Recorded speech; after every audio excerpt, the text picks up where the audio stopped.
আকাশে তো প্রচণ্ড মেঘ ডাকছে, তো এই মেঘের মধ্যেই আমি এই আলু রেসিপিটা দেখাচ্ছি। তো এই আলু রেসিপিটা যদি একবার বানিয়ে খাওয়া যায় তাহলে কিন্তু ভীষণ ভালো লাগবে। আর আমি এখানে দেখিয়ে দিচ্ছি কি কি নিয়েছি। আদা, ধনেপাতা, রসুন, কাঁচা লঙ্কা, পেঁয়াজ আর এখানে কাজু বাদাম। তো এই কাজু বাদামের সঙ্গে আছে ওই যে টমেটো। তো এই টমেটোটা সঙ্গে আলু আমি এই ছোটো ছোটো করে টুকরো করে কেটে পরিষ্কার করে ধুয়ে নিয়েছি। তো নেওয়ার পরে আমি এখানে কড়াইতে তেল দিয়ে দিলাম। আর তেলটা যখন গরম হয়ে উঠবে তখন আমি গোটা জিরে ফোড়ন আর একটা শুকনো লঙ্কা দিয়ে দেব।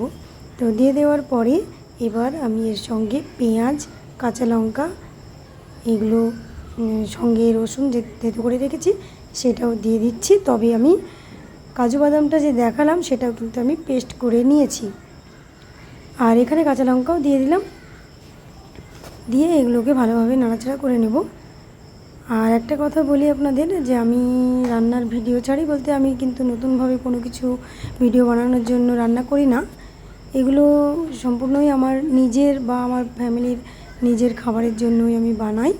তো সেইগুলোই আমি ভিডিও করে নিয়ে আমি একটা করে ছাড়ি।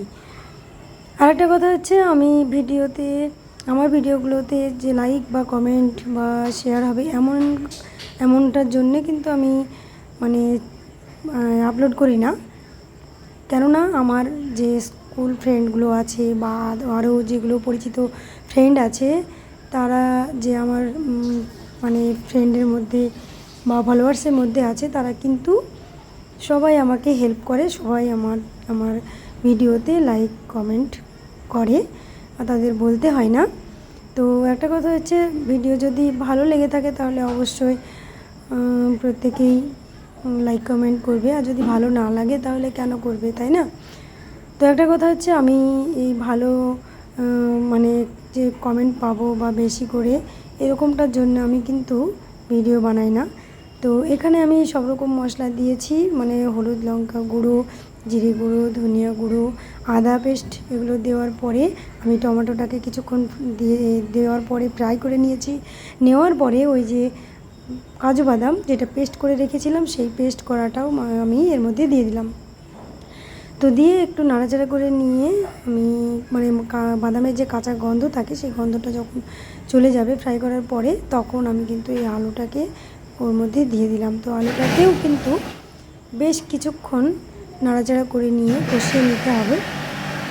করে নিয়ে আমি এটাকে জল দিয়ে দেব। তো জলটার পরিমাণটা ঠিকঠাক দিতে হবে যেন আলুটা ভালোভাবে সিদ্ধ হয়ে ওঠে। আর এখানে কিন্তু আমি মাখা মাখা মতো ঝোল করব, আর ভীষণ ভালো লাগবে এই রেসিপিটা। লুচি, পরোটা বা রুটি, ভাতের সঙ্গেও ভীষণ ভালো লাগবে। তো একটা কথা হচ্ছে যে আপনারাও চাইলে, যারা হয়তো মোবাইল সম্বন্ধে কিছু জানেন, এটা কোনো ব্যাপারই না। আবার কিন্তু বেশ ব্যাপার বলতে ধৈর্য রাখতে হবে। এটা কিন্তু একদিনেই চাইলে হয়ে যাবে না। প্রতিদিন অবশ্যই একটা টাইমে সমস্ত কিছু কাজের পরেও একটা টাইমে কিন্তু ভিডিওগুলো আপলোড করতে থাকতে হবে। আর আমি যে রান্নার ভিডিও দিচ্ছি, আপনারা চাইলে কেউ যদি ছবি আঁকা ভালোবাসেন, ছবি আঁকার গুলোও দিতে পারেন। কেউ যদি আরও অন্যান্য কিছু হয়তো হাতের কাজ জানেন, সেগুলো দিয়েও যদি ভিডিও বানাতে পারেন তাহলেও কিন্তু ভালো। তো একটা কথা হচ্ছে, এটা কিন্তু অনেক সহজ আবার অনেক কঠিন রাস্তা। কঠিন রাস্তা বলতে ধৈর্য না ধরলে কিন্তু এগুলো হবে না। তাই আমার এই রান্নাটা হয়ে গেছে। হওয়ার আগে কিছুক্ষণ আগে আমি ধনেপাতা কুচিটা দিয়ে দিলাম।